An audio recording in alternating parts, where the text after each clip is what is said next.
Hi friends, welcome to our channel. இன்னைக்கு நம்ம 30 days spoken English classல day 12 பார்க்குறோம். day 12ல future perfect tense பார்க்க போகிறோம். லாஸ்ட் வீடியோவில் நம்ம past perfect tense பார்த்தோம். past perfect tenseனா என்ன?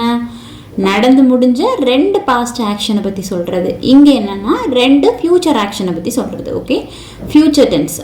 இப்போ இந்த இடத்துல என்ன டவுட் வரும்னா சிம்பிள் ஃப்யூச்சர் டென்ஸுக்கும் ஃப்யூச்சர் பர்ஃபெக்ட் டென்ஸுக்கும் என்ன வித்தியாசம் அப்படின்னு டவுட் வரும். லாஸ்ட் வீடியோவில் நமக்கு பாஸ்ட் டென்ஸுக்கும் பாஸ்ட் பர்ஃபெக்ட்டுக்கும் டவுட் வந்துச்சு. அதே மாதிரி தான் இதுக்கு எப்படி யூஸ் பண்ணுவோம் அப்படின்னு பார்க்கலாம். அதுக்கு முன்னாடி இந்த சென்டென்ஸோட பேட்டர்ன் எப்படி இருக்கும் அப்படின்னு பாருங்கள். இங்கே எப்படின்னா subject plus will have plus V3 form of verb தான் யூஸ் பண்ணுவோம். இவ்வளோ தான். அப்போ சென்டென்ஸோட பேட்டர்ன் எப்படி இருக்கும்? Subject will have plus V3 form of verb. ஓகேவா? இதில் வந்து நெகட்டிவ் ஃபார்ம் ஆஃப் சென்டென்ஸ் எப்படி வரும்னா வில் நாட் ஹாவ் சொல்லுவோம். கொஸ்டின் கேட்குறதுக்கு வில் ஹாவ் யூஸ் பண்ணி கொஸ்டின் கேட்போம். நெகட்டிவ் கொஸ்டின் கேட்குறதுக்கு won't have யூஸ் பண்ணி கொஸ்டின் கேட்போம். ஓகே, எக்ஸாம்பிள் சென்டென்ஸ் பார்க்கும்போது உங்களுக்கு அண்டர்ஸ்டாண்ட் ஆகும். இதான் இதோட பேட்டர்ன்.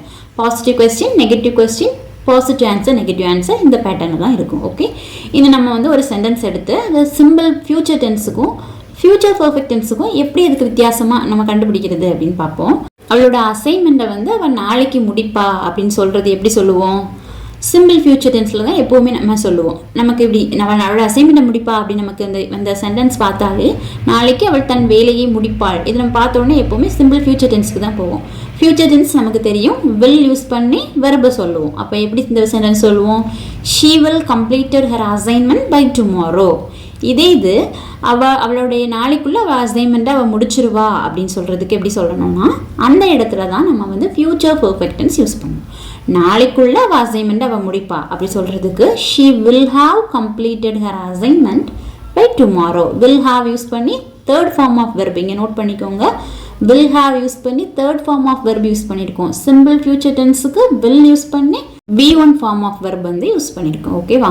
இப்போது இந்த அசைன்மெண்ட்டை வந்து அவன் நாளைக்குள்ளே முடிக்கிறா. டுமாரோக்குள்ளே அவன் எப்போ வேணாலும் முடிக்கலாம். அந்த சுச்சுவேஷனில் தான் நம்ம ஃப்யூச்சர் பர்ஃபெக்ட் வந்து யூஸ் பண்ணுவோம். Okay, she will have completed her assignment by tomorrow. நாளைக்குள்ளே அவள் முடித்து விடுவாள் அப்படின்னு சொல்கிற இடத்துல. இப்போ புரிஞ்சிச்சா? இப்போ இன்னொரு எக்ஸாம்பிள் பாருங்கள்.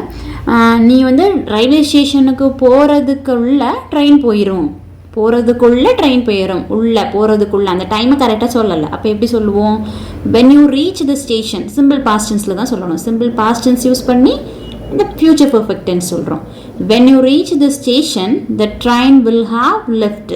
the train will have left. நீ ஸ்டேஷனுக்கு போகிறதுக்குள்ளே ட்ரெயின் போயிடும்.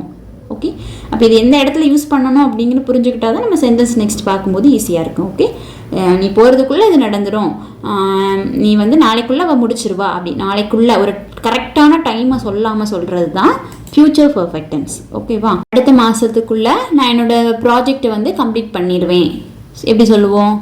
அடுத்த மாதத்துக்கு உள்ளன்னு வந்திருக்கப்போ I will have completed my project by next month.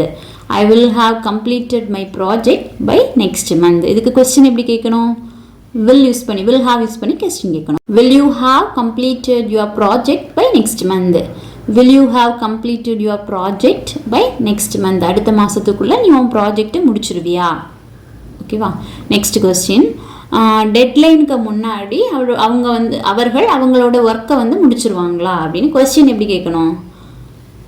டெட்லைனுக்கு உள்ள அவர்களுடைய ஒர்க்கை வந்து முடிச்சிருவாங்களா அப்படின்னு கேட்குறதுக்கு வில் அவர்களுக்கு they. So will they have finish their work before the deadline. Will they have finish their work before the deadline. டெட்லைனுக்கு முன்னாடி. ஸோ அதனால பிஃபோர் போட்டிருக்கோம். ஆமாம், அவங்க முடிச்சிருவாங்க அப்படின்னு சொல்கிறதுக்கு they will have finished their work before the deadline. அவங்க டெட்லைனுக்கு முன்னாடி ஒர்க்கை முடிச்சிருவாங்க.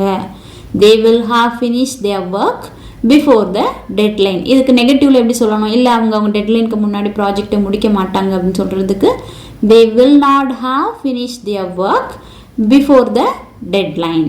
ஓகே, இதுக்கு நெகட்டிவ்ல கொஸ்டின் அவங்க டெட்லைனுக்கு முன்னாடி அவங்க ஒர்க்கை முடிச்சு தர மாட்டாங்களா அப்படின்னு நெகட்டிவ்ல கொஸ்டின் கேட்குறதுக்கு won't யூஸ் பண்ணி won't have யூஸ் பண்ணி கொஸ்டின் கேட்கணும். won't they have finished their work before the deadline. won't மட்டும் யூஸ் பண்ணணும். will notோட ஷார்ட் தான் won't. ஸோ அதனால் will not have finish அப்படின்னு யூஸ் பண்ணணும். ஓகே, வந்து இந்த ஆண்டு இறுதிக்குள்ளாடி காலேஜ்லேருந்து கிராஜுவேஷன் அவளுக்கு கிடச்சிரும். அது எப்படி சொல்லுவோம்?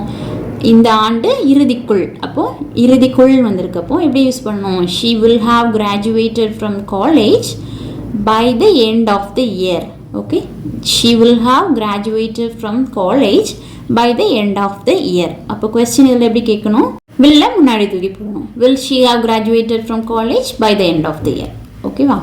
நெக்ஸ்ட்டு நம்ம வெளியே போகிறதுக்குள்ளால மழை நின்றுரும் அப்படிங்கிறது எப்படி சொல்லுவோம்? நம்ம வெளியே போகிறதுக்குள்ளாடி மழை நின்றுரும். ஸோ மழைக்கு நம்ம இட்டு தான் சொல்லுவோம். So it will have stop raining by the time we go outside. நம்ம வெளியே போகிறதுக்குள்ளே மழை நின்றோம். It will have stop raining by the time we go outside. இதுக்கு கொஸ்டின் எப்படி கேட்கும்?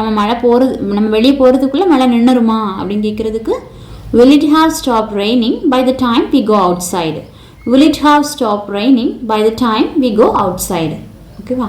ஒரு விஷயம் வந்து இதுக்குள்ளே நடந்துடும், இந்த விஷயத்துக்குள்ளே பண்ணிடுவா அப்படின்னு சொல்கிற இடத்துலலாம் நம்ம யூஸ் பண்ணுறது ஃப்யூச்சர் பர்ஃபெக்ட் டென்ஸ். ஓகே, இதில் டவுட் இருந்துன்னா கமெண்ட் செக்ஷனில் கேளுங்க. இதுக்கு வந்து ஒரு ஹோம்ஒர்க் கொடுக்குறேன், ட்ரை பண்ணி பாருங்கள். இந்த வார இறுதிக்குள் அவள் வந்து பேக்கேஜை பெற்றிருப்பா. இந்த வார எண்டுக்குள்ளாடி அவள் வந்து பேக்கேஜை வாங்கியிருப்பா. ஸோ பேக்கேஜுக்கு பேக்கேஜ் தான். வாங்கியிருக்கிறதுக்கு என்னது? ரிசீவ். அப்போ என்ன யூஸ் பண்ணணும்? என்ன வெர்பு யூஸ் பண்ணணும்? ரிசீவ். அதுக்கு என்ன ஃபார்ம் ஆஃப் வெர்பு யூஸ் பண்ணணும்னு உங்களுக்கு தெரியும், அதை யூஸ் பண்ணி பண்ணுங்கள். வார இறுதிக்கு end of the week. Okay, இப்போ எல்லாமே நமக்கு தெரியும். இதை யூஸ் பண்ணி எப்படி சென்டென்ஸ் ஃபார்ம் பண்ணணும்னு பாருங்கள். இதுக்கு கொஸ்டின் எப்படி கேட்கணும்? இந்த வார இறுதிக்குள் அவள் வந்து பேக்கேஜை பெற்றிருப்பாளா அப்படின்னு கொஸ்டின் கேட்கணும். அதுக்கு ஆமாம் வார இறுதிக்குள் பேக்கேஜை பெற்றிருப்பான்னு கொஸ்டின்.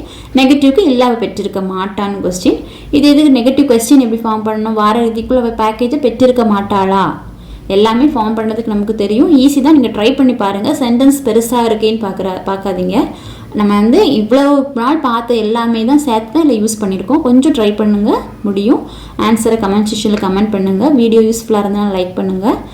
நெக்ஸ்ட் வீடியோவில் நம்ம வந்து பர்ஃபெக்ட் கண்டினியூஸ் டென்ஸ் வந்து 3 எண்ணத்துக்கு உண்டு. அதோடைய டென்ஸ் வந்து கம்ப்ளீட் ஆகும். அதுக்கப்புறமா டென்ஸ் வச்சு இன்னொரு வீடியோ, மொத்த எல்லா டென்ஸும் சேர்த்து ஒரு வீடியோ பார்த்துட்டு டிஃப்ரென்ஸ் 2 டென்ஸுக்குள்ள டிஃப்ரென்ஸ் வச்சு வீடியோ பார்க்கலாம்.